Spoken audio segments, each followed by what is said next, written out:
నమస్తే అన్న. పవన్ కళ్యాణ్ గారు ఇప్పుడు ఆంధ్రప్రదేశ్ లో డిప్యూటీ సీఎం గా చేస్తున్నారు. అసలు ఆయన మీద అభిప్రాయం ఏంటి? ఇప్పుడు ఆయన పరిపాలన ఎలా ఉంది? ఆంధ్రప్రదేశ్ లో కూటమి ప్రభుత్వం వచ్చిన 10 నెలల నుంచి బ్రహ్మాండంగా అభివృద్ధి చేస్తున్నారు, ఇబ్బంది లేదు. గత 5 సంవత్సరాల్లో జగన్ పాలనలో రాష్ట్రం నాశనం అయింది. ఇప్పుడు మరలా డబుల్ ఇంజిన్ సర్కార్ పైన సెంట్రల్లో నరేంద్ర మోడీ గారి సహకారంతో ఇక్కడ ఆంధ్రప్రదేశ్లో పవన్ కళ్యాణ్ గారు, చంద్రబాబు నాయుడు గారు, అలాగే కేంద్ర సహకారంతో ఈ 10 నెలల్లో బ్రహ్మాండంగా అభివృద్ధి జరుగుతుంది. ఇచ్చిన హామీలన్నీ నెరవేరుస్తున్నారు, ఇబ్బంది లేదు, అంత బాగానే ఉంది. ఇప్పుడు అన్న చూసుకుంటే పవన్ కళ్యాణ్ గారు ఈ అరకు ప్రాంతాల చూపించారు కదా, ఎలా ఉండొచ్చు అరకు ప్రాంతాలు, అవి కొండ ప్రాంతాలు? పవన్ కళ్యాణ్ గారు ఒకటే అండి, అతను ప్రజలకు ఏదో మంచి సేవ చేయాలని ఎప్పటి నుంచో అతను పార్టీ పెట్టిన కాడి నుంచి అతను సిద్ధాంతం మీద పనిచేస్తున్నాడు. అతను దేనికి ఆశించే వ్యక్తి కాదు. వీలైతే అతని జేబులో రూపాయి ఖర్చు పెట్టేవాడే కానీ దేనికి ఆశించే వ్యక్తి కాదు. ప్రజలకు మేలు చేయాలనే తిరిగే వ్యక్తి తప్పితే ఒకరికి అన్యాయం చేయాలని చూసే వ్యక్తి కాదు. అందుకే అతను గతంలో ఎమ్మెల్యే కూడా గెలవలేదని వ్యాఖ్యానం చేశారు అతను. ఈరోజు అతను ఒక రాష్ట్రానికి డిప్యూటీ సీఎం, అలాగే మన గౌరవ ముఖ్యమంత్రి చంద్రబాబు నాయుడు గారు కీలక మంత్రివర్గ ఇచ్చారు పోర్ట్ఫోలియోలు. అతని మీద నమ్మకం ఉంది కాబట్టి అతను బాగా చేస్తాడు కాబట్టి ఈరోజు ఆంధ్రప్రదేశ్లో అతని సారథ్యంలో నడుస్తుంది. అలాగే సెంట్రల్ సపోర్ట్ కూడా పవన్ కళ్యాణ్ గారికి ఉంది, నరేంద్ర మోడీ గారి సహకారం కూడా బాగుంది. కానీ పవన్ కళ్యాణ్ గారి మీద విపరీతమైన విమర్శలు జరుగుతున్నాయి. ఇప్పుడు ఒకరు ఎదుగుతుంటే రకరకాలుగా ఎంతో మంది విమర్శలు చేస్తూ ఉంటారు, వాటిని ఏమి పట్టించుకోవాల్సిన అవసరం లేదు. ఈ విమర్శలు చేసే వాళ్ళంతా ఎందుకు విమర్శ చేస్తారంటే మనకన్నా ఎదుగుతున్నారనే అక్షతో విమర్శలు చేస్తుంటారు. కానీ ఎవరైనా విమర్శలు చేసినా పవన్ కళ్యాణ్ గారు అతను బాగానే చేస్తున్నారు. అతను ఒక జేఎం అయినా ఆంధ్రప్రదేశ్ని అభివృద్ధి చేయాలని జేఎం అయినా అతను పనిచేస్తున్నాడు.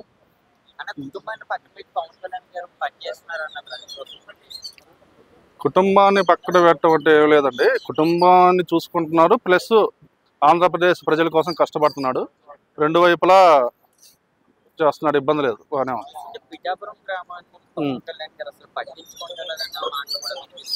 అదంతా అసత్యం అండి. పిఠాపురానికి పవన్ కళ్యాణ్ గారు ఎమ్మెల్యే అయిన కాడి నుంచి పిఠాపురంలో ఈ కొంతమంది ఏదో మధ్యవర్తులు ఎలిగేషన్స్ చేయడం తప్పితే అతను నియోజకవర్గంలో బాగానే చూస్తున్నారు, అన్ని అభివృద్ధి కార్యక్రమాలు చేస్తున్నాడు. అతను నియోజకవర్గంలో బాగానే ఉంది.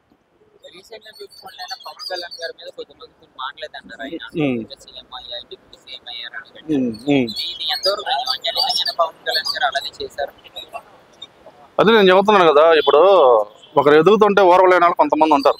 ఇవన్నీ పట్టించుకోవాల్సిన అవసరం లేదు. పవన్ కళ్యాణ్ గారు ఏందనేది ఆంధ్రప్రదేశ్ ప్రజలకు తెలుసు, తెలంగాణ ప్రజలకు తెలుసు, దేశ ప్రజలకు తెలుసు అతని స్టామినా అనేది. నరేంద్ర మోడీ గారు మెచ్చిన నాయకుడు పవన్ కళ్యాణ్ గారు. ఎంతమంది అనుకున్నా ఆయన ఒక జయం పెట్టుకున్నాడు డెవలప్మెంట్ చేయాలని. ఆ జయంలోనే ఆయన ముందుకు సాగుతుంటాడు. ఇవన్నీ పట్టేసుకోవాల్సిన అవసరం లేదు. కానీ పవన్ కళ్యాణ్ గారు అన్న హామీలు ఏవి కూడా ఇంకా అమలు చేస్తలేదని కూడా కొద్దిమంది నాయకులు అంటున్నారు.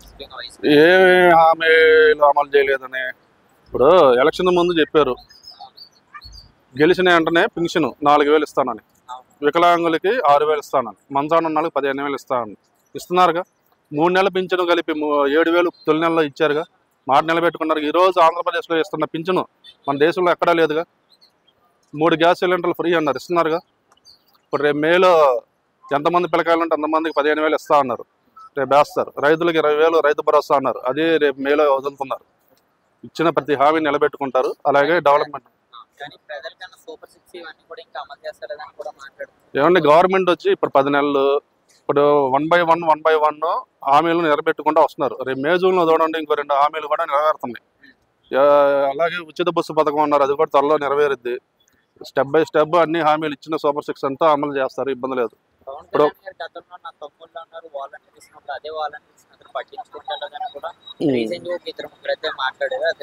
ఇప్పుడు వాలంటీర్స్ ఇప్పుడు గతంలోనే చెప్పారు, వాలంటీర్స్ అంటే నా వైసీపీ మనుషులనే జగన్ రెడ్డి ఆ రోజు చెప్పారు. మళ్ళీ అలాంటప్పుడు వాళ్ళు ఎలా ఉంచుతారు? ఈరోజు సచివాలయం వాళ్ళు ఏకజామున 5 గంటలకు లేచి ఇల్లు తిరిగి పింఛన్లు ఇస్తున్నారు. ఇప్పుడు ప్రజలకు కావాల్సింది ఏంది? వాలంటీర్లు చేసేది ఏంది? ఇంటికి చూసుకుని సంక్షేమ కార్యక్రమాలు ఇవ్వటం. అదే సచివాలయం వాళ్ళు చేస్తున్నారు కదా. ఇప్పుడు సచివాలయం వాళ్ళకి నెలకి 34,000 జీతం వస్తుంది కదా. వాళ్ళు ఇళ్ళకి పోయి పెన్షన్లు ఇస్తున్నారు, పథకాలన్నీ దగ్గరికి వెళ్ళి ఇస్తున్నారు. ఇంకా సచివాలయం వాళ్ళు అయితే తప్పు చేయడానికి కూడా ఆస్కారం లేదు, ఎందుకంటే వాళ్ళ ఉద్యోగం పోయేదని భయం ఉంటుంది.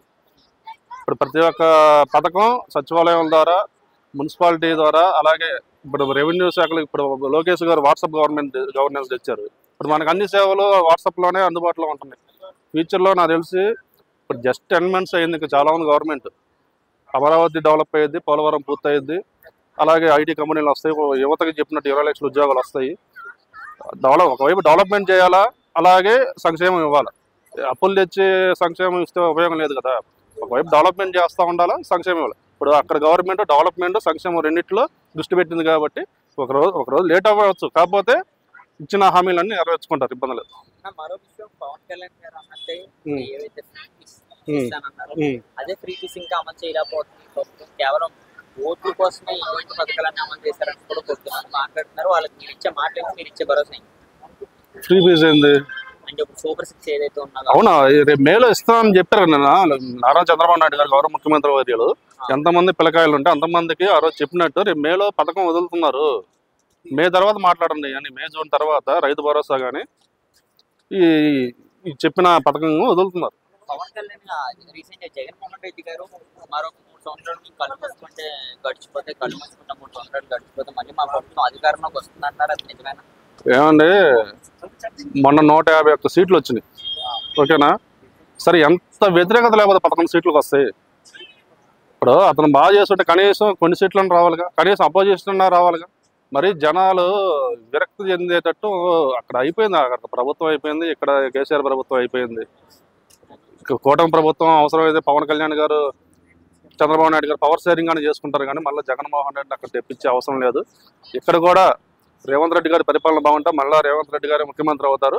లేకపోతే ఇక్కడ ఎన్డీఏ కూటమి బీజేపీ, జనసేన, టీడీపీ 3 అలయన్స్ రేపు రాబోయే ఎన్నికల్లో ఇక్కడ ఉండిద్ది.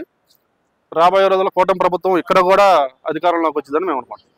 మరో విషయం, మీరు అన్నట్టు నిజంగానే ఎన్డీఏ కూటమి తెలంగాణలోకి వచ్చే అవకాశం ఉంది 100%. రేపు 2028 కానీ 2029 ఎప్పుడైతే ఎలక్షన్స్ ఉన్నాయో, ఈసారి పవన్ కళ్యాణ్ గారి మద్దతు, అలాగే చంద్రబాబు నాయుడు గారు మొన్న కాంగ్రెస్ గవర్నమెంట్కి మొత్తం మ్యాక్సిమం పడింది టీడీపీ ఓటింగ్. ఖమ్మం అటంతా చూసుంటారు, మ్యాక్సిమం మొత్తం టీడీపీ ఓటింగే పడింది. రేపు ఏముంది, ఇప్పుడు ఆంధ్రప్రదేశ్లో కూటమి ప్రభుత్వం ఉంది కాబట్టి ఇప్పుడు అన్నా డిఎంకేతో తమిళనాడులో కూడా బీజేపీ పొత్తు పెట్టుకుంది. ఇప్పుడు అలాగే రేపు తెలంగాణలో కూడా పొత్తు ఉండొచ్చు. పొత్తు ఉంటే మాత్రం ఈసారి ఎన్డీఏ కూటమి ఇక్కడ అధికారంలోకి వచ్చింది. ఆవిడ ఇంకా డిసైడ్ కావాలేదు. 10 సంవత్సరాల వరకు చంద్రబాబు నాయుడు గారే ఇక్కడ సీఎం అని ఆ రోజు పవన్ కళ్యాణ్ గారు చెప్పడం జరిగింది. 10 సంవత్సరాల వరకు అయితే చంద్రబాబు నాయుడు గారు సీఎం, ఆ తర్వాత లోకేష్ గారా లేకపోతే పవన్ కళ్యాణ్ గారు అనేది వాళ్ళు డిసైడ్ చేసుకుంటారు కూటమిలో.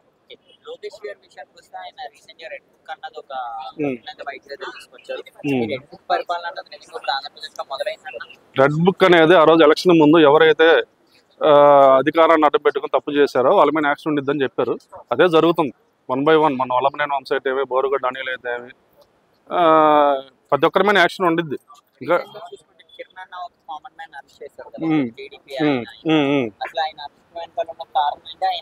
నిజంగానే ఇప్పుడు అంటే ఒక ఎఫెక్ట్ అన్నారు రీసెంట్ గా శ్యామల గారు, ఎవరైతే వైఎస్ఆర్ శ్యామల గారు ఉన్నారో, జస్ట్ ఎగ్జాంపుల్ ఇంకా పండుగ కూడా చెప్పారంటే ఏంటి ఏం జరగబోతుంది?